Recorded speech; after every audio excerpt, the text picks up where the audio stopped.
November மாத மழையில் நான் நனைவேன் என்றேன். எனக்கும் கூட நனைதல் மிக பிடிக்கும் என்றாய். மொட்டை மாடி நிலவில் நான் குளிப்பேன் என்றேன். எனக்கும் அந்த குளியல் மிக பிடிக்கும் என்றாய். சுகமான குரல் யார் என்றால் சுசீலாவின் குரல் என்றேன்.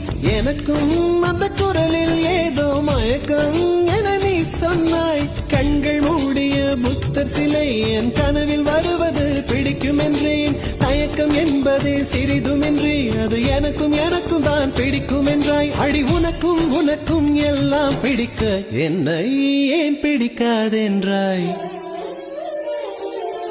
கவிதை பாடின கண்கள், காதல் பேசின கைகள், கடைசியில் எல்லாம் பொய்கள். என் பிஞ்சு நெஞ்சு